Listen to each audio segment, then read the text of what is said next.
download complete, but I don't know. You may well need to run it. I did hit run. Oh,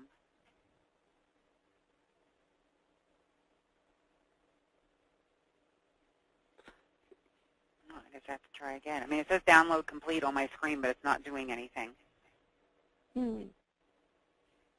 It should open in a separate. Should open up in a separate window altogether, not on in. Yeah, it didn't. There's nothing. Let me try it again. www.go-to-meeting. You may want to just, if you can click on the link, it may bring you right there.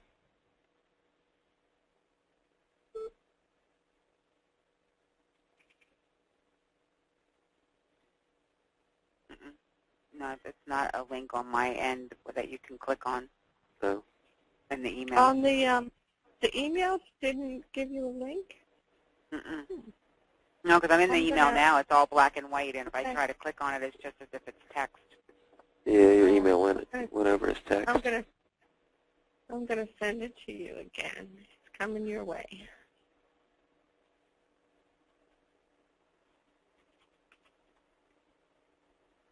Okay, you should be getting it in a second. That'll work.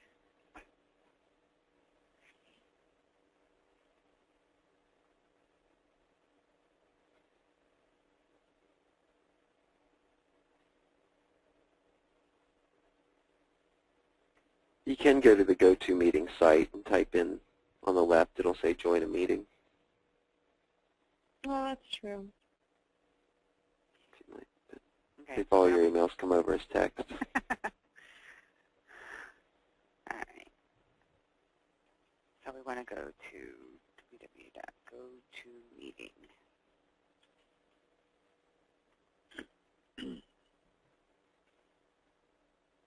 Okay, join a meeting?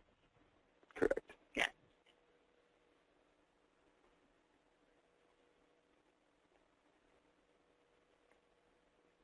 Right, meeting ID. And the access code is 940-645-411.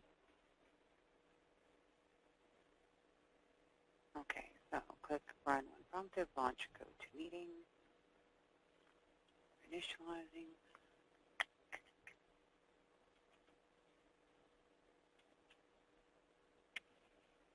Okay, download complete. Your meeting should install error. The installer could not locate a suitable folder to install into, but it never gave me the option that time to hit run.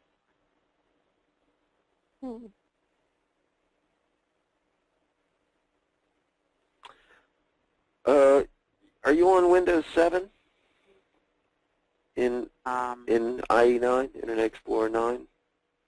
Just out of curiosity. I have no idea. In your bottom right by the clock where all your icons are, if you open it, do you see one for GoToMeeting?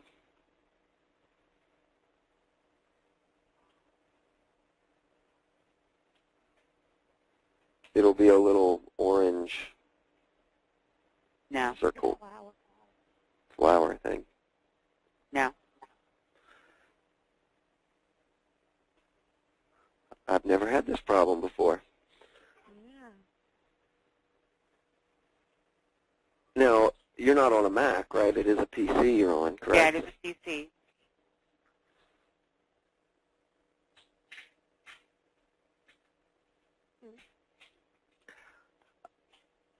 I'm not really sure, Linda. Yeah, I'm not sure either. I've had some issues lately in Windows 7, but it'll tell you that, like in the middle with IE9. Let me try one more.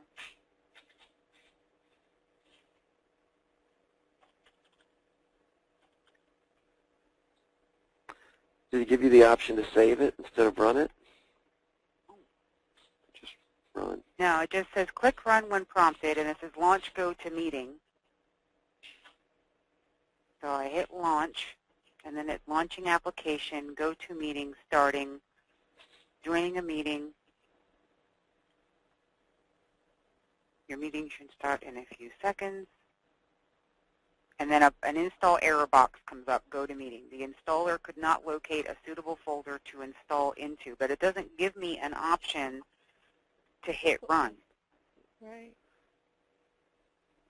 The only thing I could think of is if your security rights on your computer are really low, and so it just you can't install anything on your computer without additional security rights.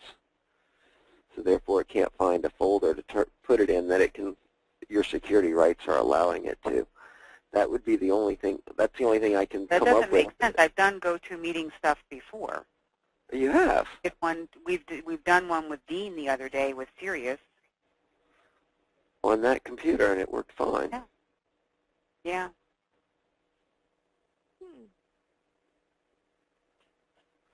Now I'm really at a loss of why it didn't work then but works now, or didn't work then but doesn't work now. Let me see what's...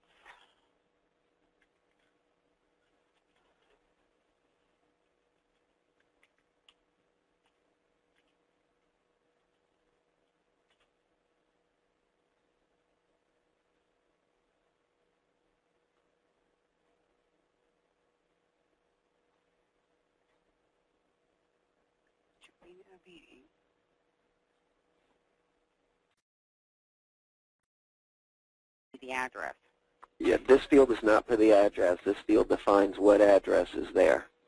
If you do customer's location, it automatically pulls in the location from this order, from the customer who's placed this order. Okay, but if the customer is persona, then you do third party. and I would do third party, and then third party type in, pull up. And then you type in an address right below it. In the box below. Correct. That's the address box. Okay. It says sign details. So is that? That's a button. Yeah, right there is the address. Okay. It looks and like it'll auto-fill that address if it's in-house or customer location. Okay.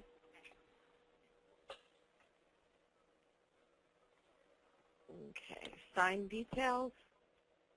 Sign type. And you can edit this list. Okay.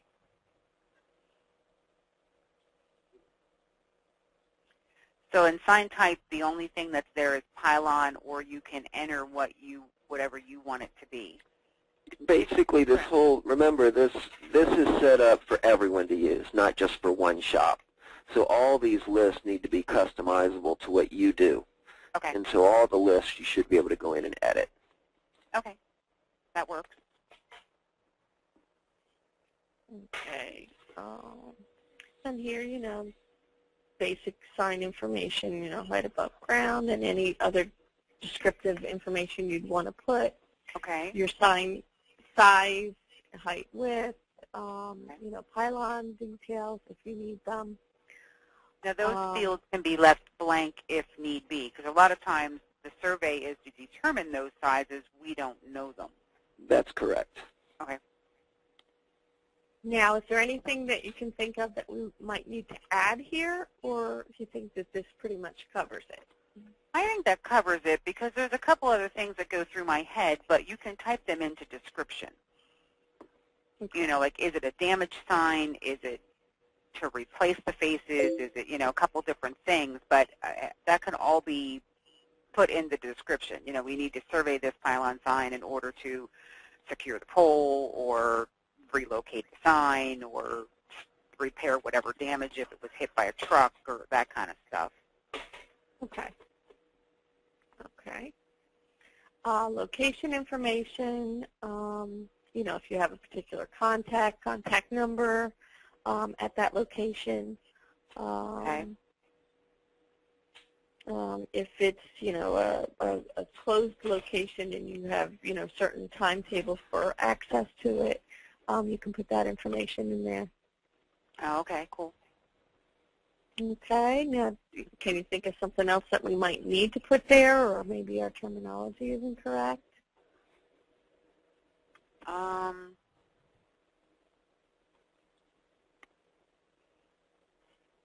don't think so, because access could mean one of two things.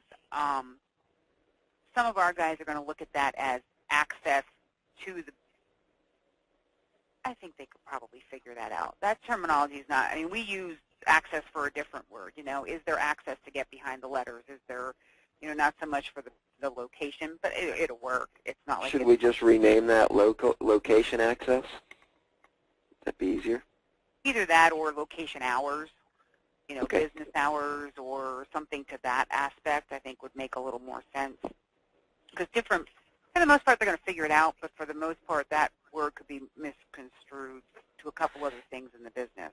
A lot of that is for like malls and things where you're not allowed in until after hours or between certain times of the day. Yeah, that's why I would make it more towards hours of, hours of operation or hours of access or something to that access. Okay. Okay. Yeah, that makes sense. Okay. All right. Travel details.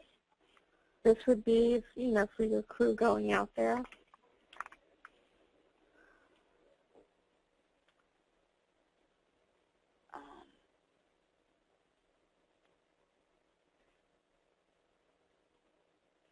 And that's, I'm just trying to think. That's probably something we wouldn't. This is really for overnight stays. Yeah, but other companies might, yeah, because we mostly do everything local. And if we're traveling, yeah, see this one I can't give too much input on because I'm just trying to think of what circumstances we would use this. It's the same thing we do for installs and things when you're away for a couple days for an install. Yeah, see, we don't have a whole lot of that, but I think what's there is sufficient. Like I said, now mileage and stuff, some of that we're not going to know as enterers of the site survey. Sure. But it's something that can be figured out with, MapQuest and that kind of thing as far as indicating mileage. Does that then actually calculate? Yeah, because see, we don't so much charge per mile. It's usually just a per trip kind of charge that's figured out based on where we need to go at the time the survey comes in. I don't know that we would break it down to those. And the same with the areas we travel to, there's usually not parking issues. Mm-hmm. But I think it works. I think that works okay. I mean, it still gives you the quantity of true crews to days of, Okay. Okay.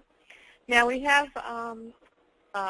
fields for 3 different crews. You can have, 3 different times that you're sending crews out there. Mm-hmm. Typically, do you have more than one crew going out at a time? For a survey, typically no. Usually it's just one crew. The installation is where it gets more into, there could be 2, 3 crews, or, the first crew might leave at 6 a.m. and start. Another crew might have something else to do, and then they'll come meet them around 10 o'clock and help them finish. The survey technically is just a one crew, one-time deal to survey and see what needs to be done as far as with what we deal with. It's not typically something that turns into a 2 or 3 crew survey. Would you need an outsource like an electrician to survey it as well? Yes, at times? sometimes. And sometimes we even outsource it, again, kind of like what I was mentioning with the travel. If it's just a survey and it's a survey that's, 6 hours away from us, I'm going to call a sign company who's 6 hours away from me to do the survey. Right. I'm not, typically, unless it's something really specific or there's no one else in the area, I'm not going to, send one of my guys 12 hours just to survey because the customer's not going to want to pay for that. Sure. Mm-hmm. That would make sense. It turns into non-realistic for them, so I'll, call a company that's in. We are part of the WSA, the World Sign Associates, and United States Sign Councils, and it's a network of sign companies all over the U.S., so we usually rely on those resources and do outsource it, which that's a great, that one there would would probably be used more so from us, the survey date that it was called in, the company that we called, what their name and number was, and what they quoted us.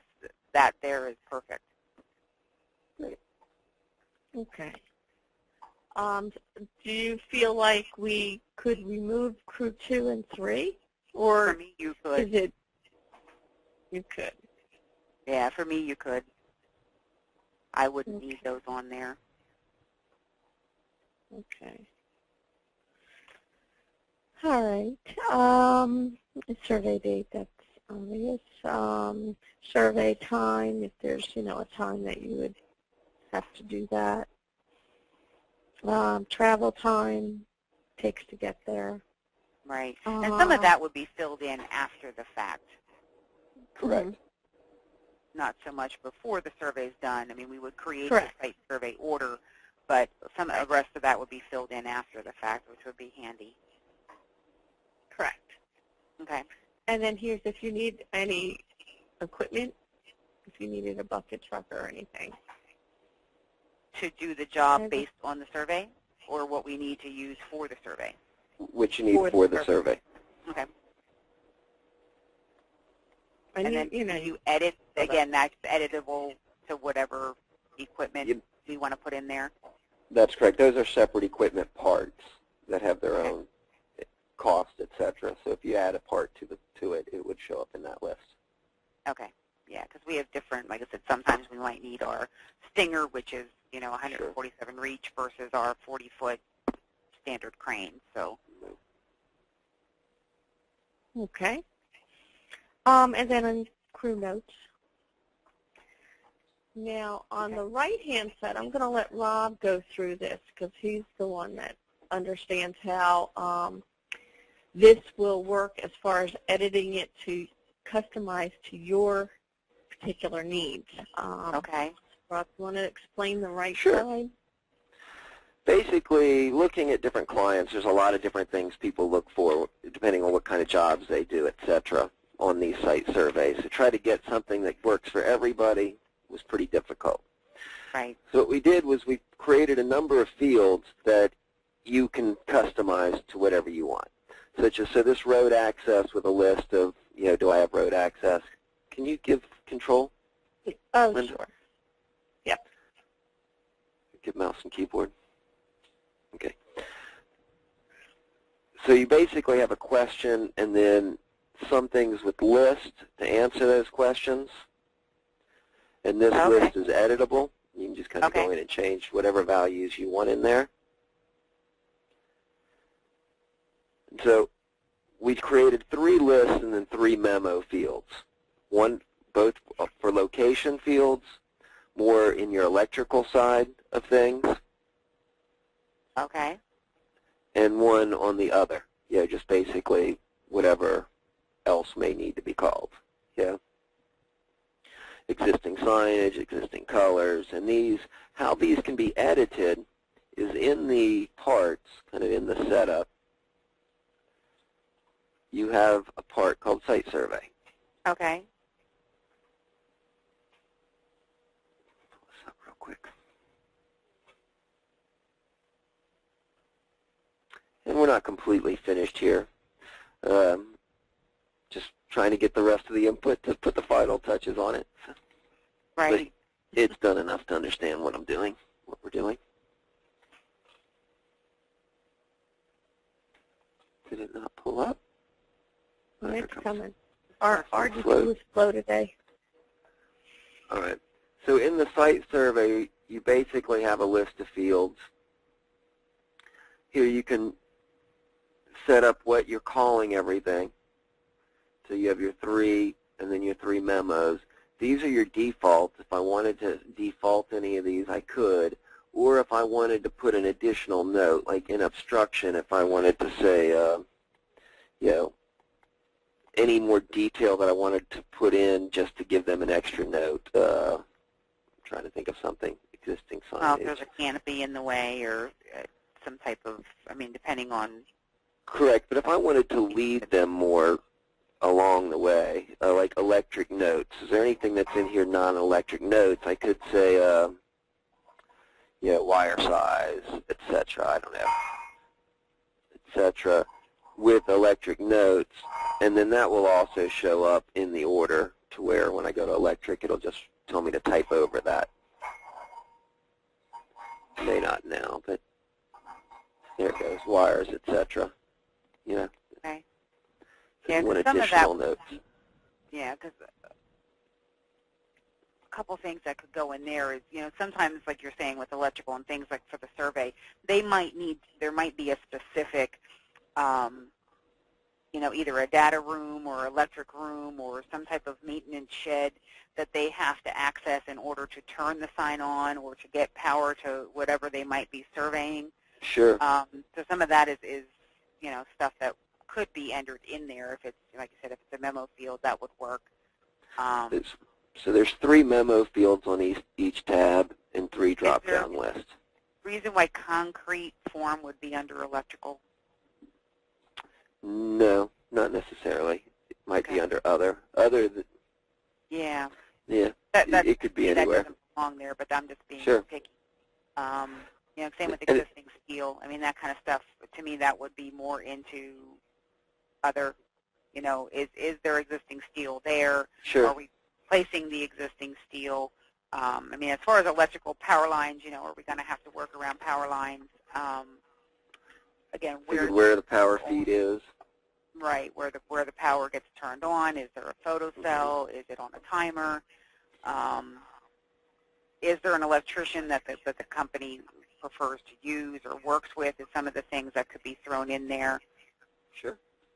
Customers, electrician, preference or whatever. Trying to think what else. Now, do you think that 3 are enough? 3 text fields are enough?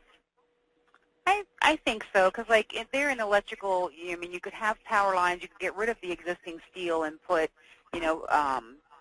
electrician of choice or customer's electrician, or because we're not electricians. We know how to work with electric, and we're electrically inclined, but depending on the certain jurisdictions these days, with a lot of the UL and a lot of codes and inspections, some places will actually not allow us to do final hookups or do things with electric, and we have to contact an electrician, whether it be the customer's electrician or if the customer relies on us to volunteer or recommend somebody. So that would be one that you could put in there instead of the steel. Power supply, again, power supply. It's more like power location. Yeah. Power supply location. Yeah, or, power, where the power's turned on, or if there's a, like I said, some of these different, like if it's a big shopping center, there's going to be some type of maintenance room or electrical room where you're going to have to access regardless of what tenant it is. Or every now and then, you might have a store that is actually all the powers run through the main tenant who is Giant, Some of that is here in the Okay. site, in the location IT availability. Okay. Just because that's the kind of things you need to somewhat figure out in the location. Okay. Like I said, in some of these fields, nothing's going to be in them until the guys come back and say, hey, there's, Correct. high power lines, or there's, 3 sets of power lines, Well, or, stuff like that from the location. So some of it's kind of, it won't be accessed or it won't be inputted until the guys bring the survey back. Correct. It's a good place to keep all the information for future reference. Well, what this does is the idea here, it's not complete yet, but if you do a survey, when you print the work order, if a field is filled out, then it will show that in the field. If not, it will leave blank lines for them to write on the answers. Okay. So it will create basically your form based off of this, leaving blank fields for them to fill in and then come back and they can hand it to somebody or fill it in themselves. Right. And then that would be something also where if you would create that work order, if you are asking another company to do it, it's something that we could email to them that would have the lines, Sure. knowing what they need to fill in for us. That's correct. Okay. And these are customizable to what you would decide. So, you know, you get to determine what you want these two fields to be and what these three would be. You would have this here, and your work order would print out with lines, if it's not filled in till later, of what you've defined something that you would need. Right. Okay. Yeah, because that would work. Because one other color or one other thing that we, you know, like I said, you have their existing colors. If it's a wall sign, you know, the guys usually have to get some type of wall color or match the facade of the building so that they can paint a raceway to match that color. And again, that's all stuff, too, that we can put. I mean, some of that stuff, as long as there's available area to put notes in, you can more or less pretty much add whatever you need if it's not something that has a field of its own. Correct. You just want the main points so that your surveyor remembers what he needs. Right. Yeah, there's just so many different scenarios. Like you said, there's no way you're ever going to completely get what everybody's going to need for every situation, because everything is different. It depends. There's so many varieties when you go out there on a site. It's just, there's just no way to totally depict or determine what you're going to need or what you're going to run into. Mm-hmm. That was the challenge with this, is to try to develop a form that would meet as many needs for everybody. And all and it's hard because no one sign company can tell you what their needs are going to be unless they are specific to one field and one sign type. Right. You know, but when you're a custom shop or do a variety of things, there's just no way to make it completely simple without just helping point. You say that you bill most of your site surveys, or is it just kind of rolled up into the price? No, for the most part, we don't bill for our site surveys.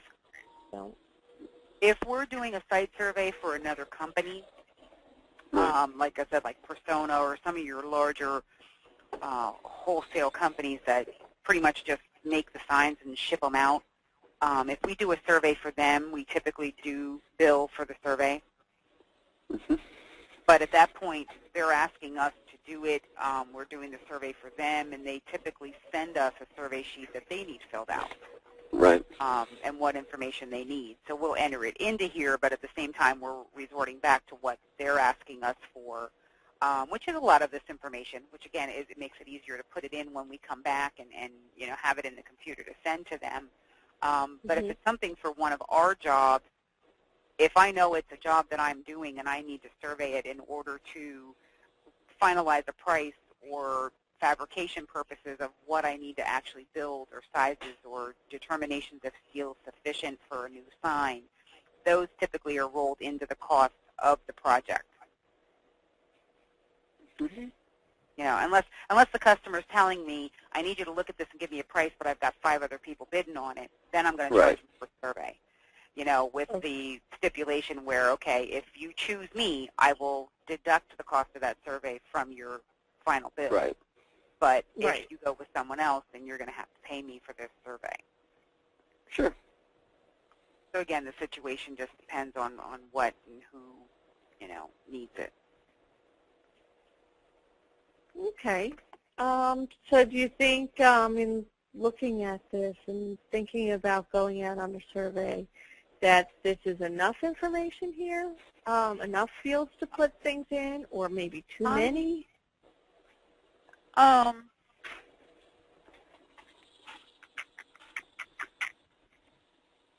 There's definitely enough. Too many, maybe. How they're designed how they will be designed to work is you'll see this third one doesn't have a field. Right. It would pull that whole thing out. It just wouldn't show up. So if you don't put a label on it, they won't show up. Okay. Right now they still do because I'm not quite finished yet. Sure. No, that's fine. What along those tabs of location, electrical, other, all parts, miscellaneous, add-ons, is that just basically the same thing where you've got drop-downs and memo boxes? No, they're actually, these first three are the only ones that are really your survey. The all parts kind of shows you the parts that are in the system. This is just Okay. pulled out from other products. Miscellaneous is just for your miscellaneous. If you want to add a charge for something, you got to pick up something, etc. Miscellaneous charges. Okay. And add-ons is your user add-ons, or other term for modifiers, that just questions you can relay and add to any product that you want for your shop. Things that people don't find here, they can just add a question for it in add-ons as well. Okay. And that's just really through all the products in the system have those. That's Okay. a standard on all the products. Okay. All right. Yeah, I think that's all, because one of the biggest things is below that, you know, as far as description or production notes, those I could see being very helpful. I mean, I think I would probably do that more so than doing some of the selection boxes. Again, because each situation is just so different. Like I said, and for the most part, when we send out a crew to do a survey, they're not just going out to do this survey. They will have a whole run and a whole job, you know, where technically, like I said, when the job comes in or when the call is placed, the service department, the girl who enters the work orders, isn't going to know 95% of this information. That's correct. She's not going to know what they need. She's not going to know what they're going to do. She's not going to know. It's all going to go off of whether it be myself or one of the salesmen or one of the production managers who's implicating that, hey, we need to survey this because now it's a job. We would be the ones that would have to fill in most of that information, which, again, it probably wouldn't be done until after the survey is created or done. Sure.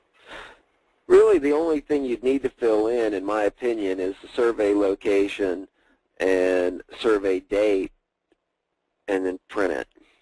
You know, and then it prints the survey with everything else. You know, just blank lines for them to fill in.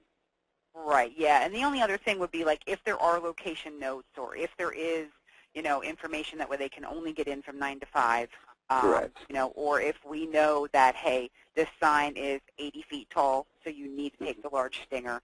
And some of that information that the girls are prompted to ask, you know, because Marty will say, well, you know, how high up is this, you know, or a lot of times. That's why this is pretty dominant. Yeah.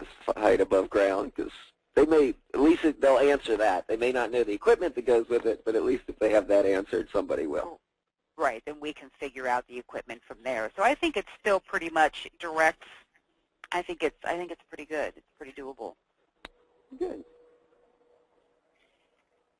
Okay. Well, that's valuable feedback for us, so that we know we're on the right track, and you know, that we're not adding too much complication, and just enough customizable features in there that you can make it fit your business. Yep, I think so, because there's definitely room, like I said, to add notes and put in, you know, not everything is you have to select something you can throw in, because there's always something that's not a selection somewhere along the line. But I think it works. Very good. Well, thank you so much, Wendy, for spending the time with us and taking a look at this with us. Sure. Anytime. We appreciate it. Okay, Rob. Thanks, Linda. Thanks, All right. All right. Bye. Thank you. Bye-bye. Bye.